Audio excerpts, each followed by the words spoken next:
Selamat datang kembali di channel Bung Ropan, dan saya akan membahas kali ini tentang The Citizens Manchester City yang konon kembali dijagokan, difavoritkan di musim ini 2020-2021 untuk bisa menjadi juara.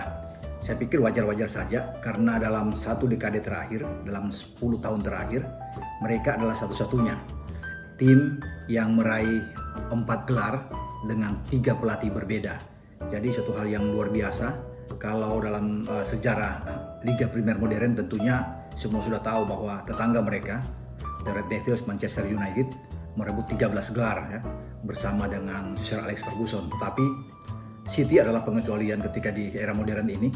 Mereka baru bisa benar-benar bersinar ketika Khaldun Mubarak ya mengambil alih bagaimana saham terbesar di The Citizens ini, Manchester City, dan memberikan suatu warna baru dalam tim ini dengan mendatangkan pemain-pemain hebat, termasuk bagaimana ketika mereka harus menunggu begitu lama saat pelatih Joe Mercer terakhir kali membawa City menjadi juara pada tahun 68, dan selama 44 tahun baru kemudian gelar ketiga mereka datang bersama dengan pelatih asal Italia Roberto Mancini, yaitu di musim 2011-2012 saat itu mereka bisa menjadi juara di era modern.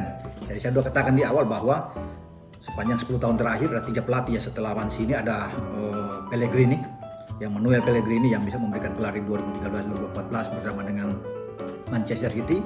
Dia dipecat pada 2016 dan muncullah Pep Guardiola, mantan pelatih Barcelona, dan juga mantan pelatih FC Hollywood Bayern Munchen. Dia keluar dari Munchen, dia datang ke City, dan Pep membenahi tim ini juga semakin baik dan mendatangkan banyak pemain-pemain hebat, dan mereka bisa menjadi juara pada 2007-2018, 2018-2019. Mereka gagal kemarin, pada musim kemarin berada di peringkat kedua setelah The Reds Liverpool bisa menjadi juara di 2019-2020. Dan memang gap mereka, selisih angka mereka sangat jauh sekali ya. Di sebelum pandemi, sebelum kompetisi Liga Primer ini diistirahatkan, bahkan City tertinggal sampai 25 poin ya, sebelum mereka memangkas itu setelah kompetisi Liga Primer diadakan kembali ya oleh otoritas FA. Dan bagaimana The Reds bisa bermain imbang di Goodison Park bersama Everton, dan mereka juga sempat kalah melawan Manchester City, kalah lagi melawan Arsenal, sehingga mereka bisa memangkas, dan akhirnya di akhir musim mereka hanya tertinggal 18 poin ya. Dengan 81 poin kemudian The Reds dengan 99 poin.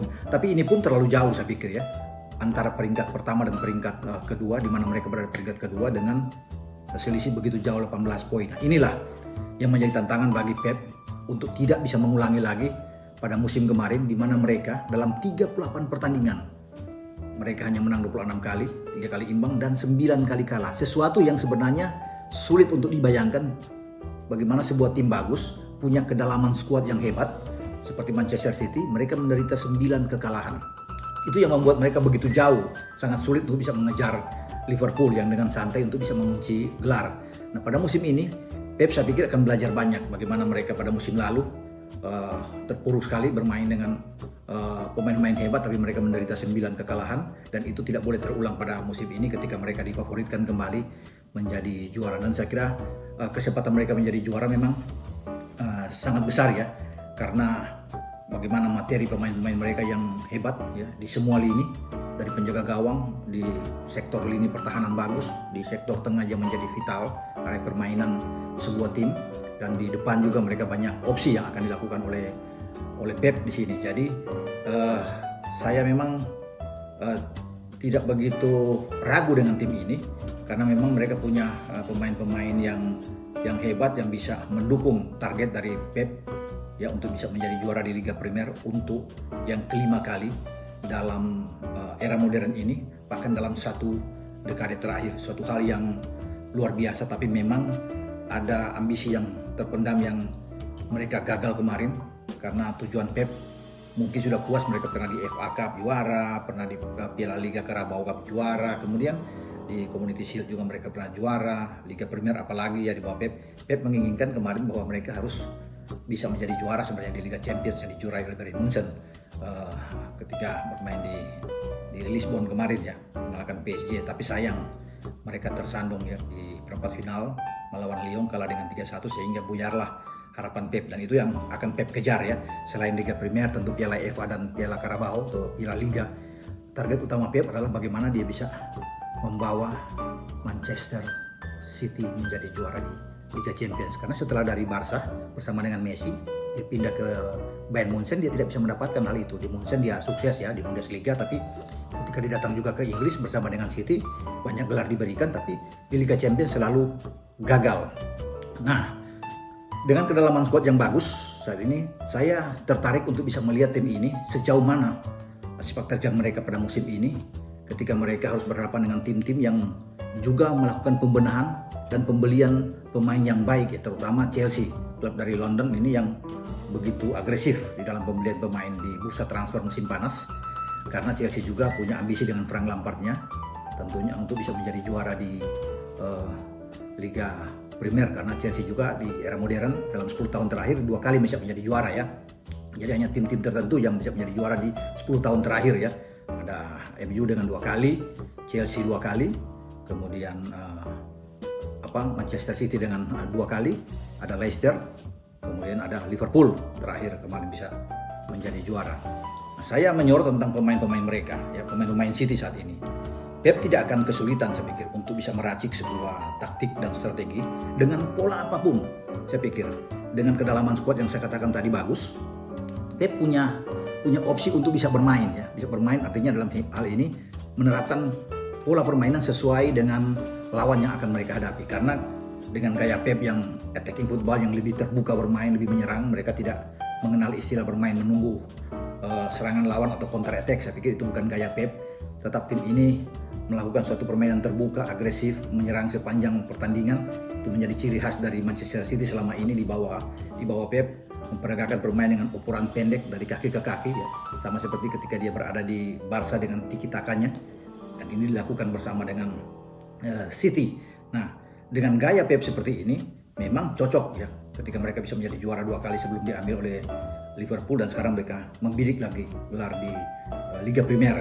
Mereka punya skuad yang bagus, starting 11 yang sangat bagus, dan dia bisa bermain saya pikir dengan 3 pola ya kalau dia bermain di Liga Premier musim ini.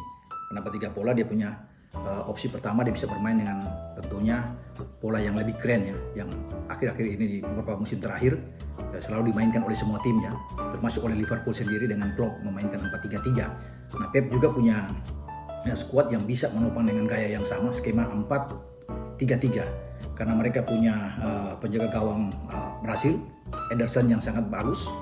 Musim kemarin adalah penjaga gawang terbaik yang saya pikir ya. Dia bisa mengalahkan Alisson, walaupun Alisson bisa membawa The Reds juara, tapi Ederson ini kiper terbaik pada musim kemarin dengan 16 clean sheet. Jadi tidak pernah kebobolan, jadi suatu hal yang sangat bagus. Di belakang ada 4 pemain yang baik. Kyle Walker, walaupun ada Cancelo di sana, tapi saya pikir ada Kyle Walker yang akan bermain di sana. Kemudian ada 2 bek tengah mereka, banyak pilihan. Tentunya pertama ada Laporte, Aymeric Laporte yang akan bermain di sana.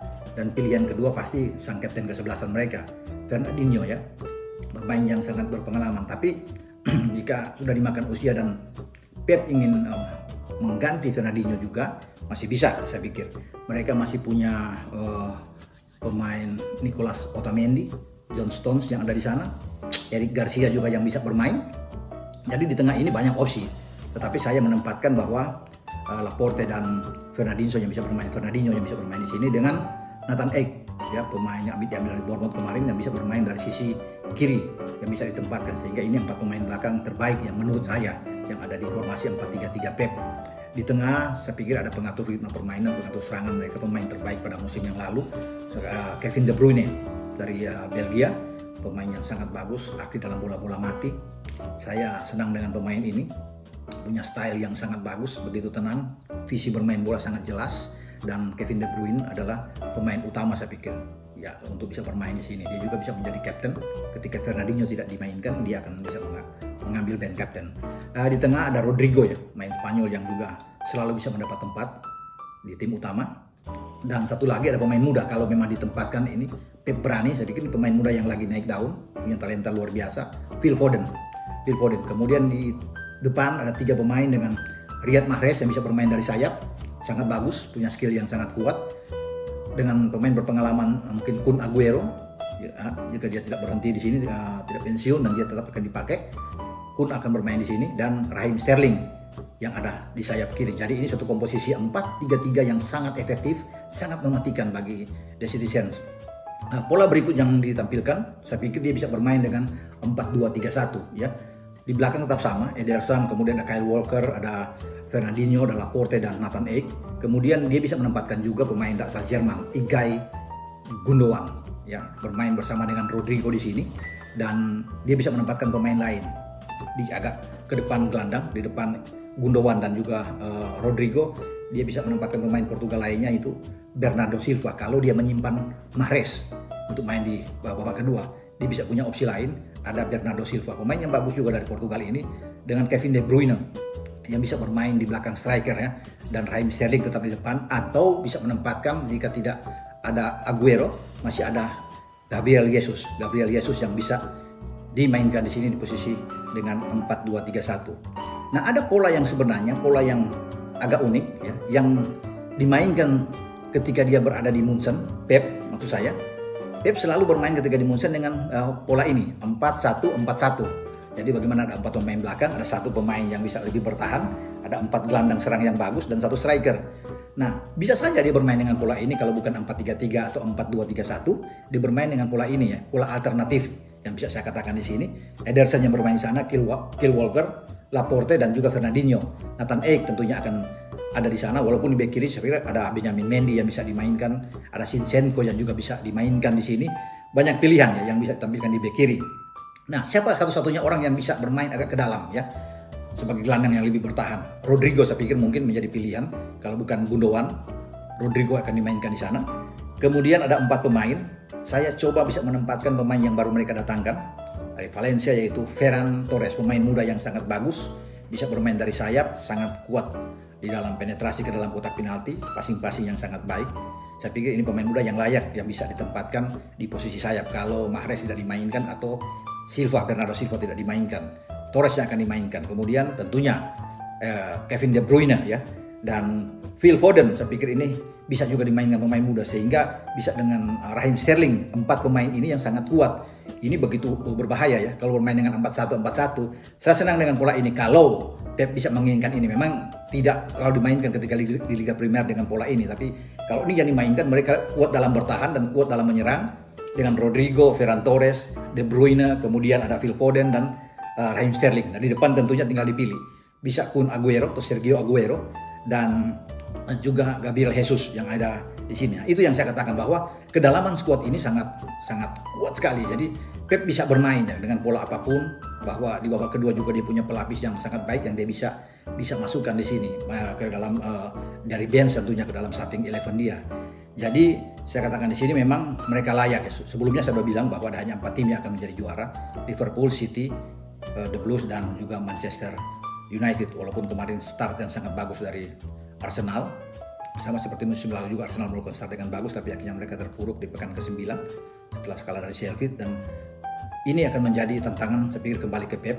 Pep harus melewati 4 pertandingan yang krusial bagi dia. Setelah tunda pertandingan pertama di pekan pertama lawan Aston Villa, mereka harus bermain melawan Wolves. Nah, Wolves ini musim kemarin 2 kali mengalahkan mereka, sehingga mereka begitu menderita, begitu terpukul dengan 2 kekalahan dari Wolves, itu yang menjauhkan mereka dengan Liverpool yang berlari kencang. Jadi ini harus hati-hati bahwa pasukan Wolves di bawah Nuno Espirito Santo ya, ini sangat kuat sekali dan bukan tidak mungkin akan memberikan mimpi buruk kembali, karena mereka harus bertandang ke Wolves. Pertandingan kedua juga mereka tidak main-main.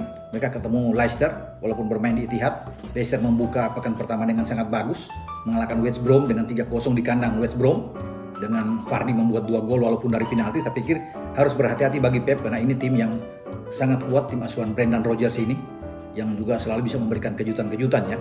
Nah, pertandingan ketiga yang akan dilakukan oleh Pep, mereka ketemu Leeds. Leeds menyulitkan The Reds. Kemarin Liverpool hampir draw ketika mereka bermain 3-3 sebelum ada penalti. Ketika Fabinho dijatuhkan di kotak penalti dan penalti diambil dengan baik oleh Muhammad Salah. Jadi Leeds berhati-hati, bermain di Leeds ini akan berikan mimpi buruk juga kalau mereka salah bermain terlalu takut untuk bisa melihat, karena kemarin bagaimana Leeds bermain dengan sangat kencang. Tapi saya yakin dan percaya bahwa mereka bisa mengatasi hal ini karena mereka punya kedalaman skuad yang sangat bagus, ya. Tapi pertandingan berikut juga mereka harus berhati-hati. Di pertandingan keempat mereka ketemu dengan Arsenal yang membuka pertandingan pertama dengan sangat baik menghadapi Fulham, dengan mereka menang dengan 3-0. Jadi kalau 4 pertandingan ini yang sangat berat yang dilewati oleh City, mereka menang semua, kesempatan menjadi juara sangat besar. Karena 12 poin pertama itu akan menentukan mereka. Tapi kalau mereka tersandung dengan 1 kali kalah atau ada 1 kali draw, ini akan ramai, persaingan akan sangat kuat terjadi di Liga Premier musim ini. Jadi kita tunggu, kita nantikan apa yang akan dilakukan oleh Pep bersama tim ini, dan kita lihat apakah mereka sesuai dengan omongan saya bahwa mereka punya kekuatan kedalaman skuad yang bagus untuk memburu gelar pada musim ini di Liga Premier Inggris. Sampai ketemu pada episode mendatang, dan Anda jangan lupa untuk like, komen, dan juga tentunya subscribe dengan channel YouTube Bung Ropan ini. Oke, ciao.